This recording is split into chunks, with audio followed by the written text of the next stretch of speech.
कक्षा 11 के इतिहास के विद्यार्थियों के लिए मैं चारुचंद्र पांडे आपको अध्याय 5 का अध्ययन कराऊंगा। अध्याय 5 का शीर्षक है यायावर साम्राज्य। इसके अंतर्गत हम मंगोल साम्राज्य को समझेंगे, इसका अध्ययन करेंगे। बच्चों, मंगोल साम्राज्य 13वीं और 14वीं सदी में मध्य एशिया में स्थापित हुआ।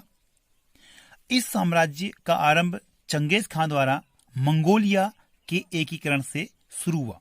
बच्चों, इस साम्राज्य को समझने के लिए हम मानचित्र की सहायता लेंगे। तो बच्चों, ये आपका मंगोलिया का मानचित्र है, मंगोलिया साम्राज्य का मानचित्र। तो बच्चों, इसके पूर्व में जापान सागर और पश्चिम में यूरोप महाद्वीप और उत्तर में साइबेरिया, ये क्षेत्र साइबेरिया का है, और दक्षिण में भारतीय उपमहाद्वीप तक इसका फैलाव था। और वर्तमान मानचित्र में जो मंगोलिया है उसकी स्थिति को देखते हैं। और वर्तमान में एशिया के मानचित्र, तो बच्चों एशिया के मानचित्र में आपको ये मंगोलिया दिख रहा होगा। तो ये मंगोलिया है, इसकी राजधानी उलन बटोर है।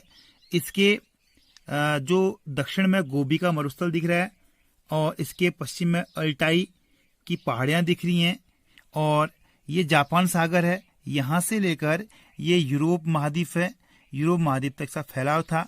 उत्तर में मध्य साइबेरिया पठार से लेकर दक्षिण में भारतीय उपमहाद्वीप तक इसका फैलाव था।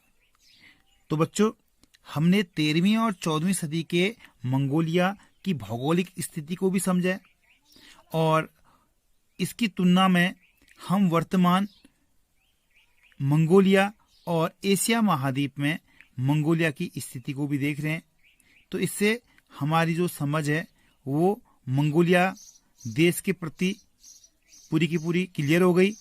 इस समय मंगोलिया एक छोटा सा एक देश दिख रहा है, लेकिन जो मध्य युग में था ये पूरा का, इसके प्रभाव क्षेत्र में पूरा का पूरा ये पूरा क्षेत्र इसके प्रभाव क्षेत्र में था। यहाँ तक कि जो चीन आज महाशक्ति है वो भी मंगोलिया के अधिकार क्षेत्र में था।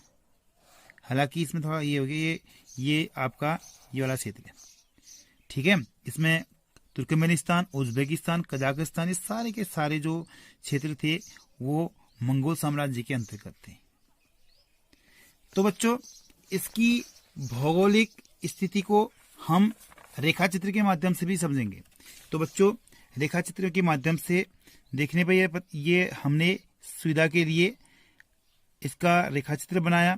इसके उत्तर में अनोन नदी, और उत्तर और पश्चिम में सेलंगा नदी बहती, और पश्चिम में अल्टाई के पहाड़ हैं, और दक्षिण में गोबी का मरुस्थल है। और इस क्षेत्र में बच्चों स्टेपी घास के मैदान है। अब बच्चों, मेन क्वेश्चन उठता है कि यायावर का अर्थ क्या है। तो बच्चों, यायावर, क्योंकि मंगोलों को यायावर कहते थे। बच्चों, यायावर का अर्थ है घुमक्कड़। बच्चों, मंगोल घुमक्कड़ थे, उनकी कार्यशैली घुमक्कड़ी थी, उन्हें रोजगार भी घुमक्कड़ के माध्यम से प्राप्त होता था। यही इनका जो यायावीकरण था वो स्टेपी प्रदेश या मध्य एशिया के घास के मैदानों में हुआ। बच्चों, वर्तमान में यही भूभाग मंगोलिया देश के रूप में है, और यहाँ शीत ऋतु 10 महीने तक रहती है।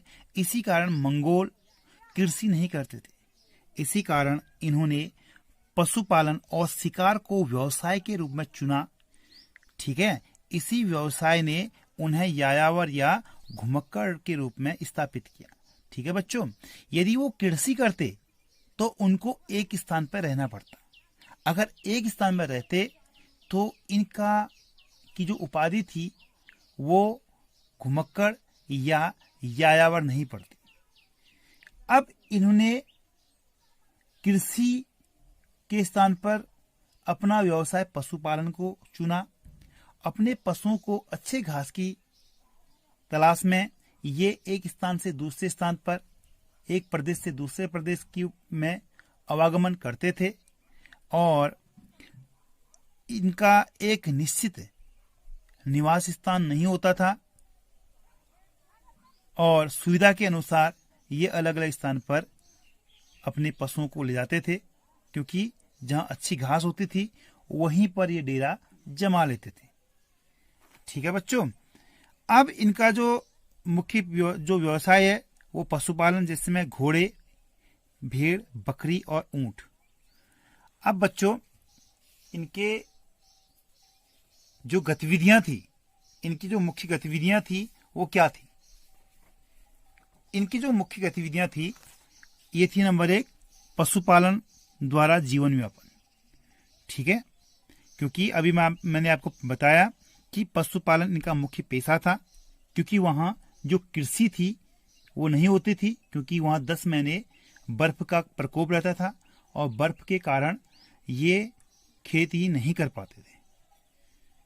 और इनके जो पशु थे उनको अच्छे चारे की तलाश में वो चारागाहों की खोजबीन करते थे और एक स्थान से दूसरे स्थान पर आवागमन करते थे। और अब एक स्थान पे तो ये रहते नहीं थे, इसलिए वो तंबू और जरों में ही निवास करते थे। जैसे आर्मी वाले अपने कभी जब ट्रेकिंग करते हैं वो लोग, तो आपने देखा होगा कि वो जंगलों में भी तंबू गाड़ देते हैं, टेंट लगाते हैं और वहीं पर रहते हैं। एक आध महीना वहां पर ट्रेकिंग करके वो दूसरे स्थान में चले जाते हैं। बच्चों, आपको याद आ रहा है कि कक्षा 9th में मैंने आपको एक टॉपिक पढ़ा था सोशल साइंस में, उसका नाम था भारत में चरवाहे, जिसमें आपने गद्दी, बकरवाल, ठीक है, इनके बारे में पढ़ा।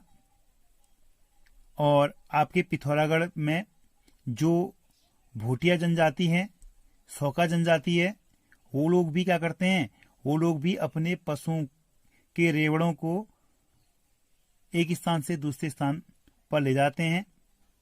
ठीक, और मंगोलों की भी गतिविधियां इसी प्रकार की थी।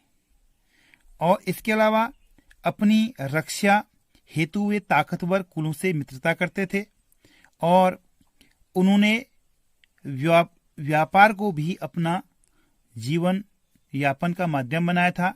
लेकिन बच्चों, उस समय उनके पास जो व्यापार के लिए मुद्रा नहीं थी, इसलिए उन्होंने वस्तु विनिमय को माध्यम बनाया और वे वस्तुओं की अदला बदली करते थे। इसलिए उन्होंने चीन के व्यापारियों से संपर्क साधा और जो चीज मंगोलिया के निवासियों के पास नहीं होती थी वो अपनी चीजें चीन को देते थे, चीन वालों को देते थे और उनसे अपनी जरूरत की चीजें प्राप्त कर लेते थे। और बच्चों, आवश्यकता पड़ने पर वे लूट पाट भी कर लिया करते थे। और कई बार वो चीन में घुसे, चीन में गए और चीन के लोगों को उन्होंने जमकर लूटा। इसमें चंगेज खां के द्वारा 1213 में चीन की महान दीवार का अतिक्रमण कर वहां लूटपाट की गई और 1215 में पेकिंग नगर को बुरी तरह लूटा गया। तो बच्चों, ये जो मंगोल थे उनकी महत्वपूर्ण गतिविधियां थी। ठीक है, अब इसके बाद मैं आपको इससे संबंधित होमवर्क दूंगा और आप इसको पूरा करें। और जो मैंने पढ़ाया है, मैं आशा करता हूं कि आपको ये समझ में आ गया हो।